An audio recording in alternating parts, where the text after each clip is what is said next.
जो ओपीएस थी उसमें क्या होता था कि 20 साल की नौकरी करने के बाद आप उसके एलिजिबल होते थे। यूपीएस में क्या है? यूपीएस में है कि आप 25 साल की नौकरी के बाद एलिजिबल होंगे।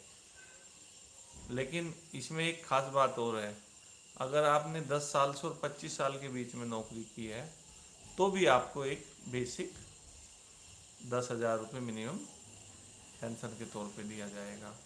दूसरा जो चीज़ है, ओपीएस में क्या था, जब आप रिटायर होते थे उसका 50% आपको दिया जाता था सैलरी का। लेकिन एनपीएस में ऐसा नहीं है। एनपीएस में ऐसा है, जब आप रिटायर होंगे तो उस टाइम जो 12 महीने की सैलरी का जो बेसिक है उसका 50% दिया जाएगा, प्लस डीआर दिया जाएगा, महंगाई भत्ता दिया जाएगा आपको। तो लगभग दोनों सेम सी है, ज़्यादा अंतर नहीं बैठेगा। बस ये है कि सरकार ने, जिससे कि उन लोगों को ऐसा लगे कि विपक्ष की जीत हुई है, उसको करने के लिए अलग से अपनी एक स्कीम तैयार की है। हाँ, एक डिफरेंस है कि ओपीएस में क्या होता था कि आपको कुछ नहीं पे करना पड़ता था, लेकिन एनपीएस और यूपीएस में आपको 10% पे करना पड़ता है सैलरी का। और एनपीएस में क्या था, 14.5% सरकार आपको देती थी। लेकिन यूपीएस में क्या है, आपको ये जो 14.5% था उसको 18.5% कर दिया सरकार ने, यानी जो कंट्रीब्यूशन है सरकार का पेंशन में वो बढ़ गया। लेकिन जो ओल्ड पेंशन स्कीम थी उसमें कोई भी आपको पे नहीं करना पड़ता था।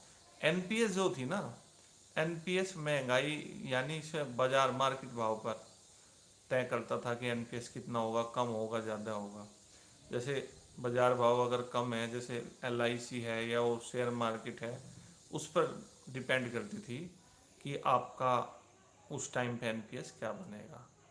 उस वो रिस्क था, लेकिन यूपीएस रिस्की नहीं है। यूपीएस तो लगभग ओपीएस के सेम है। एनपीएस को अटल बिहारी जी वाजपेयी जी ने किया था, और अब सरकार ने ये तय बताने के लिए कि हम यूपीएस लेके आए, यूपीएस यानी यूनिफाइड पेंशन स्कीम, इसलिए सरकार ने इसको कि एनडीए ने या मोदी सरकार ने इसको लोगों के लिए लेकर आए। इससे 23 लाख लोगों को फ़ायदा होगा।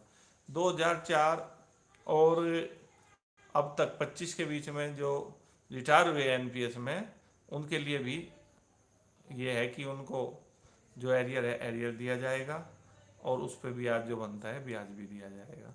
लगभग ये कह सकते हैं कि अब आने वाले समय में सरकारी कर्मचारी को कुछ ना कुछ फ़ायदा होने वाला है। लेकिन ये जो लागू की जाएगी वो 1 अप्रैल 2025 से लागू की जाएगी। और अब इसमें हमने आज थोड़ा काम किया, इस पर थोड़ा सर्च किया तो देखना है। अब इसमें क्या होता था कि अब ये मामला इस तरीके का है कि सरकार विपक्ष को ये दिखाना चाहती है कि हमने जो किया है हमने किसी दबाव में नहीं किया, और विपक्ष दिखाना चाहता है कि ये हमारे दबाव में हुआ है। अब एक दूसरे पे छीटाकशी कर रहे हैं। लेकिन मेरा मानना ये है कि एनपीएस और ओपीएस में बहुत ज़्यादा अंतर नहीं है। एनपीएस ओ सॉरी यूपीएस और एनपीएस में बहुत ज़्यादा डिफरेंट नहीं है। लगभग दोनों एक सी चीज़ें हैं, लेकिन सरकार की नीतियां हैं कि विपक्ष हावी ना हो, इसलिए उन्होंने इसको थोड़ा चेंज करके और कुछ फ़ायदे देखकर इसको लागू करने की बात कही है। और इसका ये भी कह सकते हैं कि कहीं ना कहीं सरकार दबाव में भी थी, क्योंकि अब की बार जो उसका रिजल्ट था पिछले के मुकाबले लोकसभा में वो उस लेवल का नहीं था। काफ़ी ज़्यादा सीटें नहीं आ पाई, 240 सीटों पर सिमट गई, और जो जिस वजह से सरकार अब दबाव में कहीं ना कहीं नज़र आ रही है। दूसरा, आगे अभी आने वाला चुनाव है विधानसभा के कई राज्यों में, जिससे ऐसा लग रहा है कि सरकार भी कहीं ना कहीं दबाव में थी और उसे ऐसा करना पड़ा, और सरकारी कर्मचारियों को कहीं ना कहीं उन्होंने फ़ायदा देना